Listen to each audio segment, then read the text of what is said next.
2024년 1월 18일 일본 야마나시현 고우시 지방법원. 재판장이 판결문을 읽어 내려갔다. 법정은 침묵으로 가득 찼다. 피고인 엔도 유키에게 사형을 선고한다. 그 순간 법정에 있던 유족들은 울음을 터뜨렸고 방청석에서는 탄식이 흘러나왔다. 하지만 정작 판결을 받은 소년 엔도 유키는 표정 하나 변하지 않았다. 그는 무표정한 얼굴로 천장을 올려다보며 조용히 속삭였다. 드디어 끝나는군. 이제 그의 이야기를 시작해보려 한다. 엔도 유키는 2004년 일본 야마나시현 고우시에서 태어났다. 그의 가정은 온전하지 않았다. 부모는 매일 같이 다퉜고 가난은 그들을 더욱 궁지로 몰아넣었다. 어릴 때부터 그는 부모의 싸움 소리를 들으며 잠들었고 아버지에게 체벌을 받으며 자랐다. 초등학교 시절 아버지가 회사에서 온수기 2대를 훔친 것이 발각되면서 가족은 파탄났다. 부모는 이혼했고 어머니와 함께 살게 된 그는 왕따를 당했다. 도둑의 아들이라는 낙인이 찍힌 탓이었다. 어머니는 곧 재혼했다.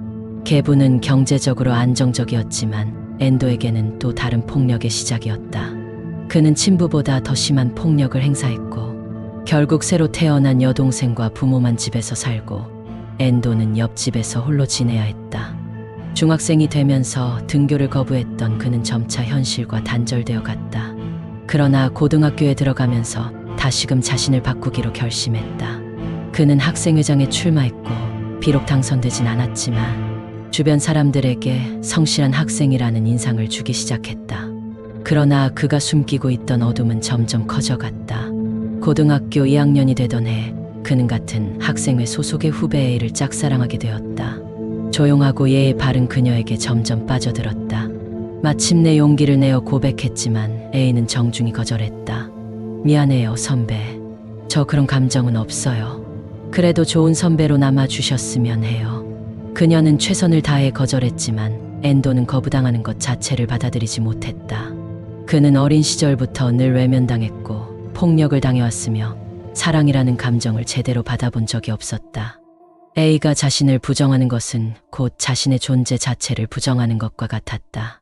그날 이후 그는 점점 집착하기 시작했다. A가 자신을 피하는 듯한 행동을 보이자 그는 불안해졌다. 그러던 중 A가 다른 보이시한 여학생과 친하게 지내는 모습을 보았다. 그의 눈에는 그것이 남자와 함께 있는 것처럼 보였고 이는 그의 분노를 폭발시키는 계기가 되었다. 처음에는 그녀를 납치하려고 했다. 하지만 그녀의 집을 알아내는 과정에서 그는 새로운 계획을 세웠다. 그녀를 직접 해칠 수 없다면 그녀의 소중한 것들을 빼앗아 버리겠다. 2021년 10월 12일 새벽 그는 A의 집으로 향했다. 흉기를 준비한 그는 문을 부수고 집 안으로 들어갔다.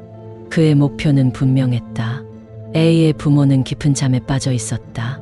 그는 망설이지 않았다. 흉기가 피부를 뚫고 들어가면서 흐르는 붉은 피. 비명조차 지를 틈 없이 쓰러지는 두 사람. 그는 방 안을 돌아다니며 다시금 그들이 살아있는지 확인했다. 그의 눈에는 이제 두 사람의 생명이 사라진 것이 아니라 자신이 복수에 성공했다는 확신만이 남아있었다. 그리고는 불을 질렀다. 그의 마음속에서는 온갖 감정이 뒤섞였다.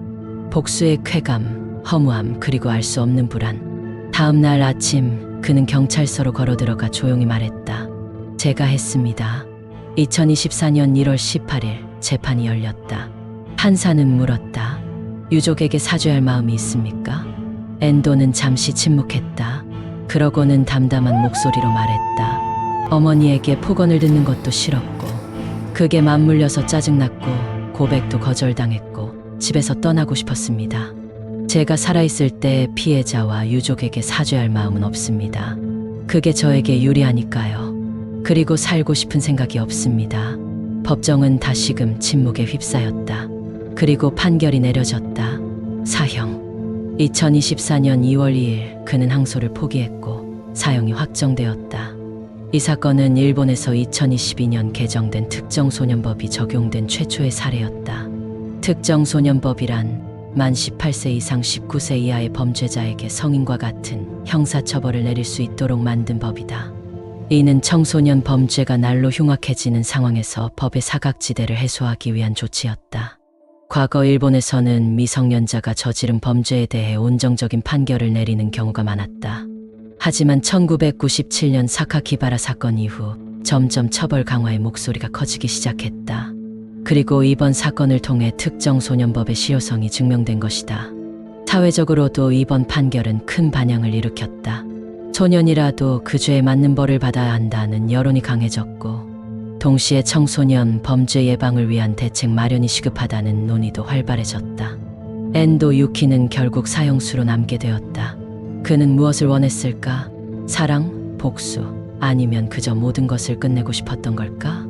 한 가지 분명한 것은 그의 범죄는 단순한 개인의 일탈이 아니라 일본 사회가 오랫동안 묵과해온 문제들에 축적된 결과물이라는 점이다. 그리고 일본은 이 사건을 계기로 또 다른 변화를 맞이하게 될 것이다. 구독, 좋아요, 알림 설정은 행복합니다.